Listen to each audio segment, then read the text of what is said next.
Hello everyone, welcome back to Prayog IAS. जो भी students रहे हैं उनको ये बता दिया जा रहा है कि ये एक मेंस पीवाईक्यू डिस्कशन सीरीज चल रही है, जहाँ पे हमने 2013 से 2024 तक के जितने भी मेंस के पीवाईक्यूज होंगे वो सब हम कवर करेंगे इन डिटेल।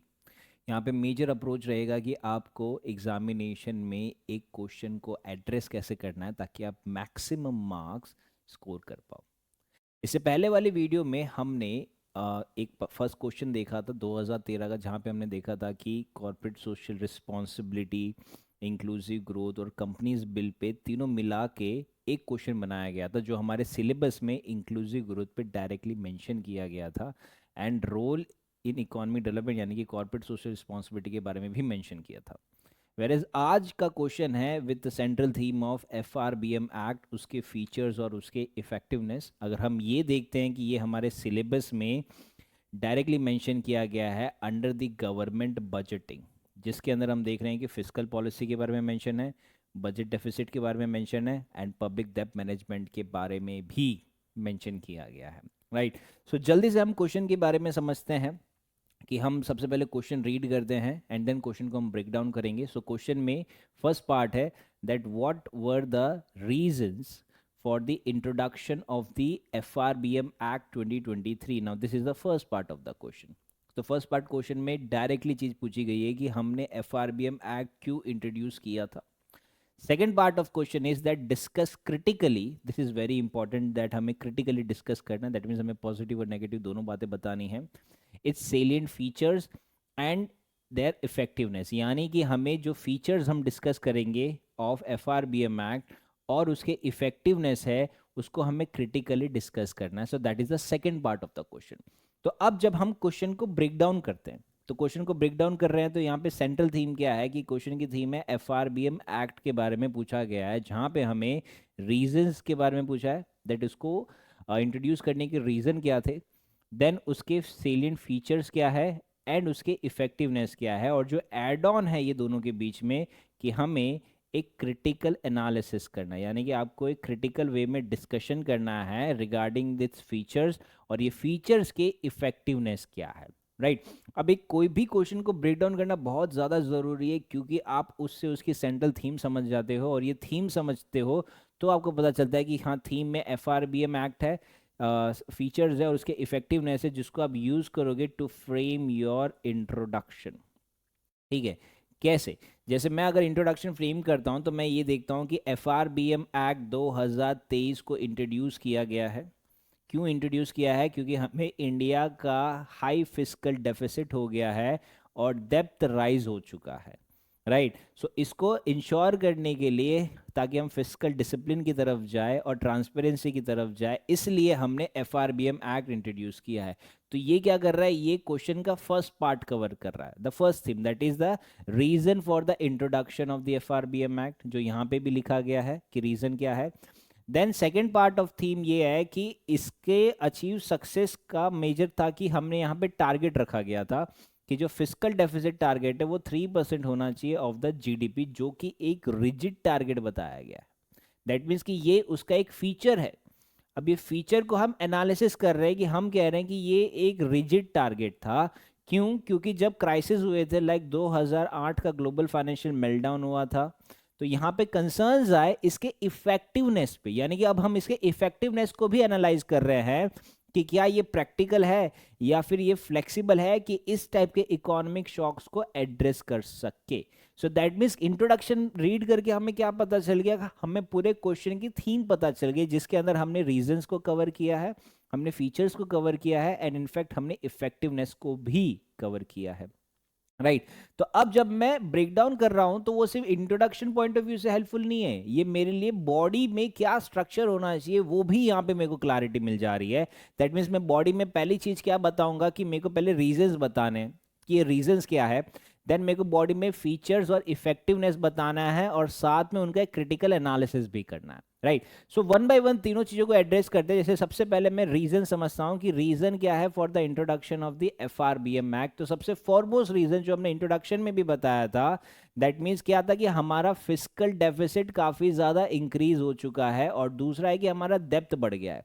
तो ये दोनों को मैं डायरेक्टली यूज कर सकता हूँ कि जो मेरा फिस्कल डेफिसिट है 1990s में वो अराउंड 6 to 8% तक बढ़ चुका था, जिससे हमें हमारे एक्सपेंसेस को सेटिस्फाई करने के लिए हमें बोरोइंग करनी पड़ रही थी। अब फिस्कल डेफिसिट यानी क्या है कि आपका एक्सपेंडिचर ज्यादा हो गया एज कंपेयर टू इनकम।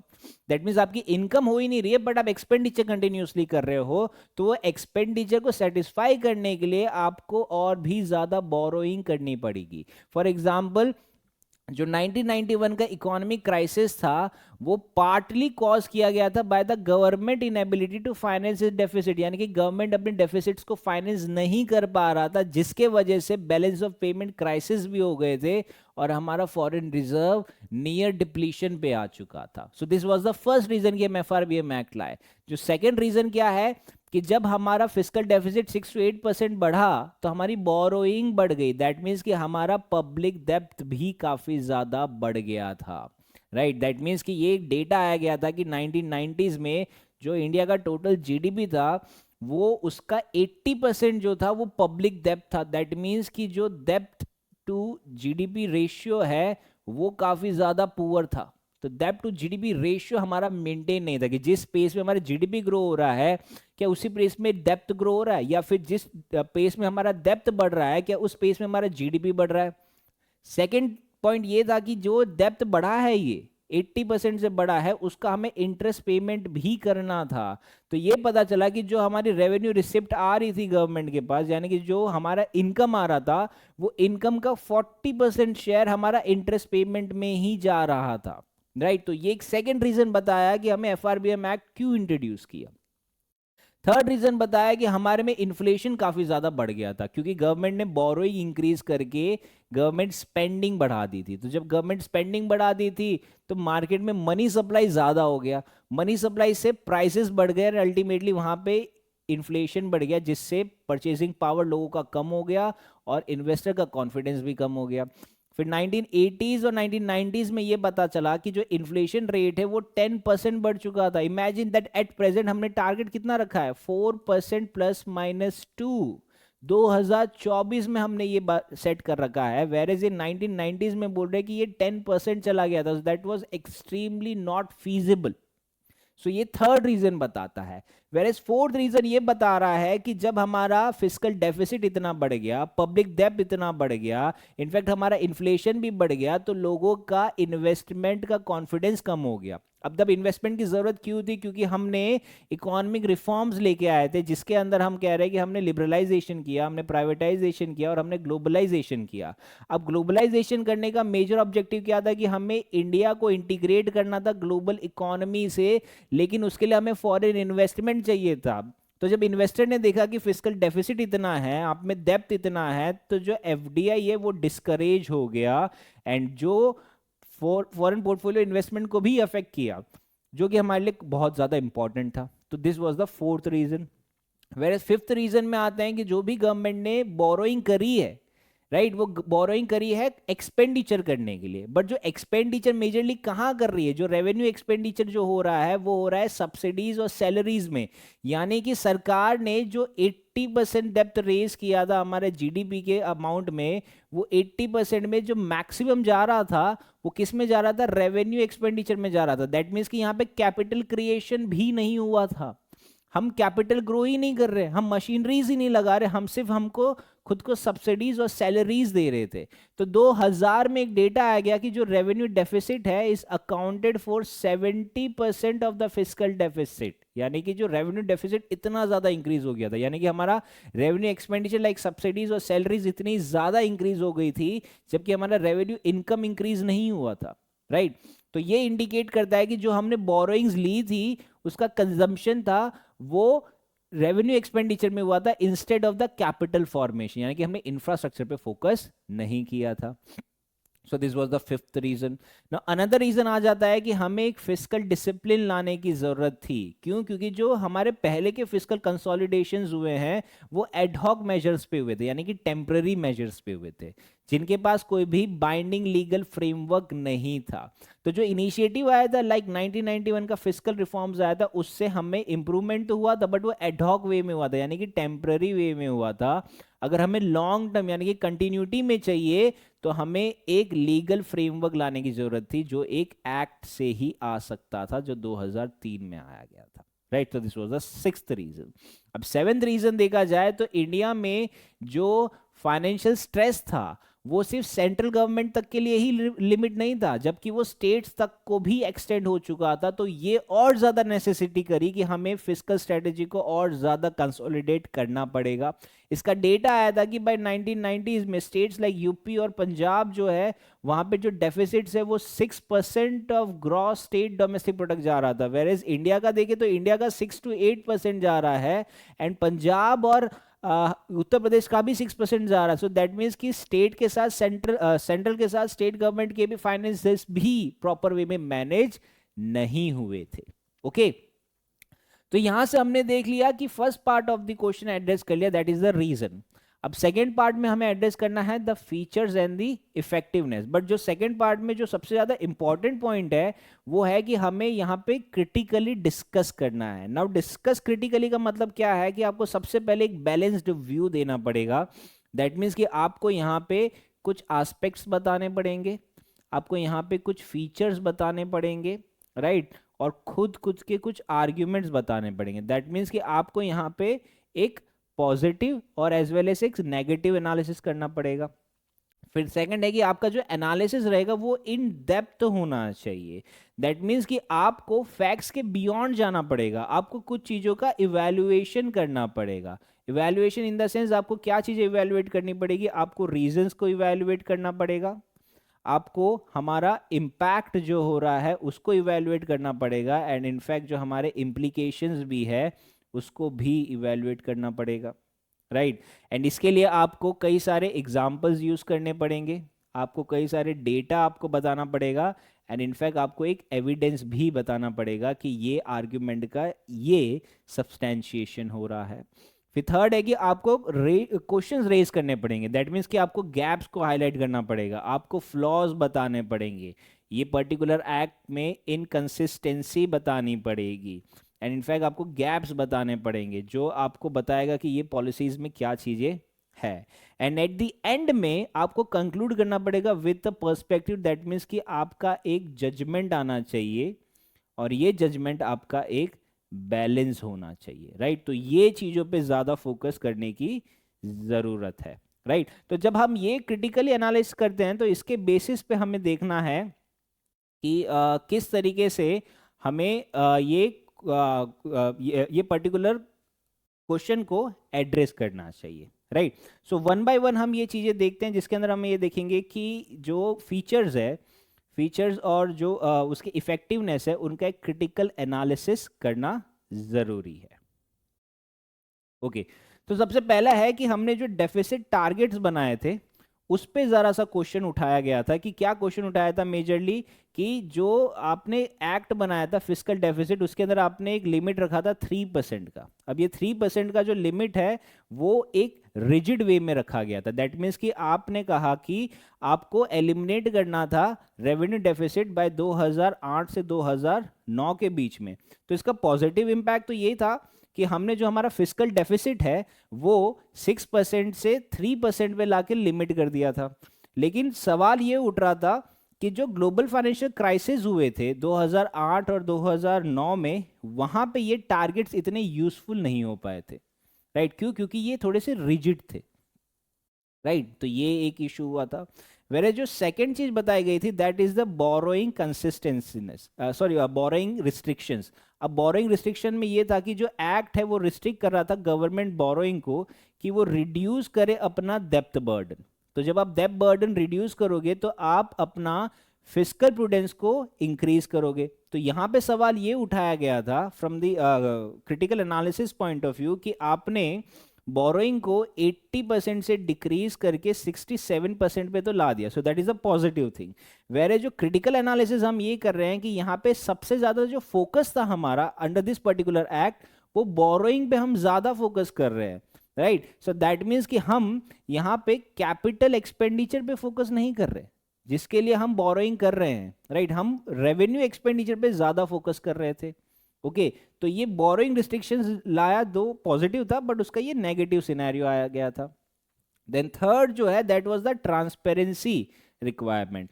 अब ट्रांसपेरेंसी रिक्वायरमेंट में ये कहा था कि हमने फिजिकल ट्रांसपेरेंसी को इंक्रीज किया है ताकि हम इन्वेस्टर का कॉन्फिडेंस बढ़े, क्योंकि ये पर्टिकुलर जो एक्ट है FRBM एक्ट, उससे हमने कहा है कि हाँ ठीक है, हमने स्ट्रैटेजी को डिस्क्लोज करने का बोला है, हम मिड ईयर रिव्यू कर रहे हैं, परफॉर्मेंस की रिपोर्ट्स देख रहे हैं जिससे इन्वेस्टर का कॉन्फिडेंस बढ़ रहा है, हम अकाउंटेबिलिटी भी इंक्रीज कर रहे हैं। लेकिन यहाँ पे एक मेजर इशू क्या था कि there is no independent body, कि यहाँ पे एक इंडिपेंडेंट बॉडी नहीं थी जिसका डेडिकेटेड वर्क क्या है कि ये सारे ही स्टेट और सेंट्रल गवर्नमेंट के फाइनेंसेस को ओवरसी करना। तो ये एक मेजर इशू हो रहा था। फिर जो अनदर फीचर है that was the escape clause, कि इसके अंदर एक क्लॉज रखा गया कि अगर कोई भी नेशनल इमरजेंसी आ गई है, इकोनॉमिक शॉक्स आ गए हैं या कोई भी अनफोर्सिन इवेंट्स आ गए हैं, तो आप अपने फिस्कल टारगेट से डेविएट हो सकते हो। तो जब फिस्कल टारगेट से डेविएट हो गए, तो जो यूज भी किया गया था ड्यूरिंग कोविड-19 के टाइम पे, कि आपने यूज किया कि हाँ ठीक है हम फिस्कल टारगेट से डेविएट हो सकते हैं, बट कई सारे इंस्टेंसेस ऐसे आए थे, फॉर एग्जांपल 2008 में ऐसे इंस्टेंसेस आए थे कि ये क्लॉज का एक ओवर यूज हो रहा था। तो ये ओवर यूज के चलते ये पता चला कि यहाँ पे विदाउट सफिशिएंट अकाउंटेबिलिटी यहाँ पे हम आगे मूव फॉरवर्ड नहीं कर सकते, यानी कि इसका ओवर यूज कर रहे हैं, जो मिसयूज कर सकते हैं हम, कि मिसयूज हो रहा था दिस पर्टिकुलर क्लॉज का। देन बताया गया है कि कई सारे स्टेट्स ने इसे इंस्पिरेशन भी लिया था, फॉर एग्जांपल तमिलनाडु ने इसको बहुत अच्छे से इंप्लीमेंट भी किया था। So that was the positive aspect कि तमिलनाडु कर्नाटका ने इसको इफेक्टिवली यूज किया कि वो अपने डेफिसिट्स को रिड्यूस करे और फिजिकल हेल्थ को इंप्रूव करे।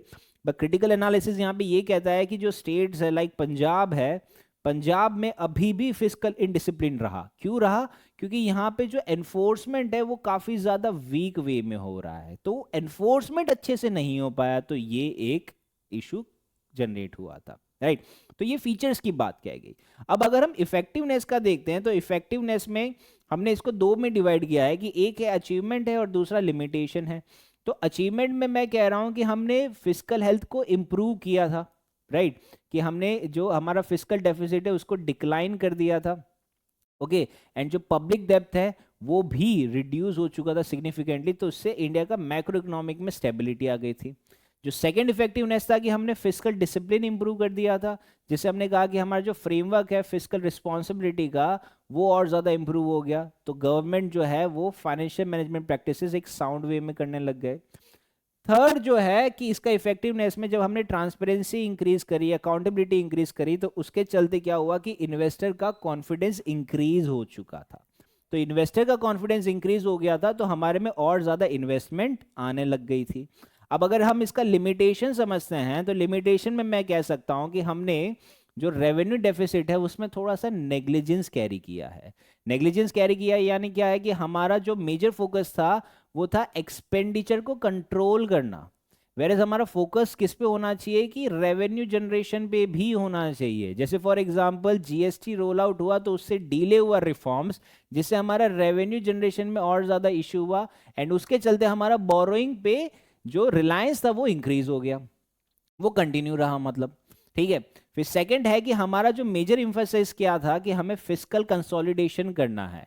अब फिस्कल कंसोलिडेशन में क्या हो रहा है कि हमने हमारे फाइनेंसेस को मैनेज करने के चक्कर में जो हमारे critical social sectors like health और एजुकेशन है वहां पे फंडिंग नहीं कर पाए, और इसके चलते हमारा क्या हो गया कि जो वल्नरेबल पॉपुलेशंस है वो जब कोई भी इकोनॉमिक डाउनटर्न्स आता है तो वहां पे सबसे ज्यादा वो अफेक्टेड रहते। क्यों? क्योंकि उनके पास ना ही हेल्थ की फैसिलिटीज है और ना ही एजुकेशन फैसिलिटीज है। फिर जो थर्ड इफेक्टिवनेस है कि यहाँ पे एनफोर्समेंट मैकेनिज्म वीक है, जैसे हमने डिस्कस किया कि कोई भी इंडिपेंडेंट बॉडी नहीं है कि जो इसको ओवरसाइट करे, जो देखे कि ये फिस्कल टारगेट जो है वो डेविएट नहीं हो रहे हैं। क्योंकि 2008 में ये बार बार दिखा गया कि गवर्नमेंट जो है फ्रीक्वेंट वे में डेविएट हो रही है, जिससे एक्ट्स की क्रेडिबिलिटी को काफी ज्यादा इम्पैक्ट पड़ रहा है, राइट। तो इस तरीके से देखा जाए तो मैंने क्वेश्चन के तीनों ही जो डिमांड है वो फुलफिल कर दी है। नाउ मेरे को क्या करना है कि जैसे हमने क्रिटिकल एनालिसिस में क्या देखा कि I have to conclude with a perspective, जहां पे मेरे को एक जजमेंट देना है जो कि एक बैलेंस्ड हो, positive as well as negative way में भी हो, राइट। तो जैसे एक वे फॉरवर्ड जैसा साउंड करना चाहिए। तो जब मैं इसका कंक्लूजन करता हूं तो मैं कह रहा हूं कि यार एफआरबीएम एक्ट ने एक बहुत ही स्ट्रांग फाउंडेशन रखा गया जिससे हमारा फिस्कल डिसिप्लिन भी हुआ है और मैक्रो इकोनॉमिक स्टेबिलिटी भी हुई है। लेकिन जो हमारे रिजिड टारगेट्स थे और हमारा जो लैक ऑफ फोकस है रेवेन्यू जनरेशन और वीक एनफोर्समेंट मैकेनिज्म से हमें पता चला कि हमें एफआरबीएम में भी रिफॉर्म्स लाने की जरूरत है। तो क्या टाइप के रिफॉर्म्स ला सकते हैं कि पहला हम एक फ्लेक्सिबिलिटी ला सकते हैं। जैसे आरबीआई करता है कि वो काउंटर साइक्लिकल चलता है। काउंटर साइक्लिकल यानी कि जिस तरीके से इकोनॉमी परफॉर्म कर रही है, दैट मीन्स कि अगर मनी सप्लाई बहुत ज्यादा हो गया तो आरबीआई मनी सप्लाई कम करेगा, मनी सप्लाई बहुत कम हो गई है तो आरबीआई मनी सप्लाई को इंक्रीज करेगा। So that was the first thing. Now जो सेकंड वे फॉरवर्ड हम दे सकते हैं कि हमें डेप्थ मैनेजमेंट पे ज्यादा फोकस करने की जरूरत है। यानी कि हमने क्या देखा कि हमने डेप्थ 80% से 67% तो रिड्यूस किया है, लेकिन जो हमें रिक्वायरमेंट है वो है कि डेप्थ टू जीडीपी रेशियो लाने की काफी ज्यादा रिक्वायरमेंट है। तो दैट इज द नेसेसिटी हो गया। फिर जो थर्ड है कि हमें रेवेन्यू जनरेशन पे भी फोकस करना चाहिए। दैट मीन्स कि हम रेवेन्यू जनरेशन पे कैसे फोकस कर सकते हैं। फॉर एग्जांपल कि हम टैक्स कंप्लायंस लेके आ रहे हैं, राइट, कि मैं टैक्स कंप्लायंस लाऊंगा तो होगा, मैं जीएसटी में रिफॉर्म्स लेके आऊंगा तो मैं रेवेन्यू जनरेशन और ज़्यादा कर पाऊंगा, या फिर मैं कह सकता हूं कि मैं एक टैक्स बेस को और ज़्यादा इंक्रीज करूंगा। ठीक है। फिर जो फोर्थ चीज़ है कि हमें एक इंडिपेंडेंट बॉडी बनानी पड़ेगी जो ये सारी चीज़ों को ओवरसाइट करेगी। फॉर एग्जाम्पल कि मैं एक फिस्कल काउंसिल बना दिया, तो ये फिस्कल काउंसिल बनाने का मेजर ऑब्जेक्टिव क्या होगा कि जो भी फिस्कल टारगेट्स बनाए गए हैं वहां पे एडहेरेंस होना चाहिए, वो डेविएट नहीं होने चाहिए। फिर जो लास्ट पॉइंट है कि हमें डेवलपमेंट स्पेंडिंग को प्रायोरिटाइज करना पड़ेगा। दैट मीन्स कि हमें एक बैलेंस लाना पड़ेगा, balance between two thing. First कि हमें एक फिस्कल कंसोलिडेशन लेना पड़ेगा, राइट, फिस्कल कंसोलिडेशन। और सेकंड है कि हमें जो हमारे सोशल सेक्टर है, जो क्रिटिकल सोशल सेक्टर्स है लाइक हेल्थ है, एजुकेशन है, इंफ्रास्ट्रक्चर है, यहाँ पे भी इन्वेस्टमेंट करना पड़ेगा, right. So this is how हम इस तरीके से इसको वे फॉरवर्ड या कंक्लूड कर सकते हैं, right. So before concluding this video मैं आपसे दो क्वेश्चंस पूछना चाहता हूँ। फर्स्ट है that according to you which aspect of the FRBM Act 2003 needs the most improvement, right. क्या आपको लगता है कि जो रिजिड टारगेट है उसमें इंप्रूवमेंट लाने की जरूरत है, या जो हमारे पास इंडिपेंडेंट मॉनिटरिंग नहीं है उसमें, या फिर हमारा रेवेन्यू जनरेशन पे फोकस नहीं है उसमें, या फिर एस्केप क्लोज का जो ओवर यूज हो रहा है उसमें। देयर इज अनदर क्वेश्चन जो मैं कहूंगा कि आप ये दोनों ही क्वेश्चन का आंसर हमारे कमेंट सेक्शन में जरूर जरूर मेंशन कीजिए, right. We will personally answer your queries. इसके अंदर सेकंड क्वेश्चन है कि if you are asked with revising the FRBM act what key changes would you suggest to balance fiscal discipline with the need of the welfare spending। यानी कि आपसे अगर पूछा जाए तो आप फिस्कल डिसिप्लिन को किस तरीके से बैलेंस करोगे कि आप फिस्कल कंसोलिडेशन भी हो जा रहा है और वेलफेयर स्पेंडिंग भी हो जा रही है। जो हमारा लास्ट वे फॉरवर्ड था, that is we have to prioritise development spending by balancing fiscal consolidation and social sector. तो आप ये किस तरीके से करना चाहेंगे, right. So this is it from today's video. In the coming video we'll be covering more such kind of questions. Till then, stay safe and study well. Thank you.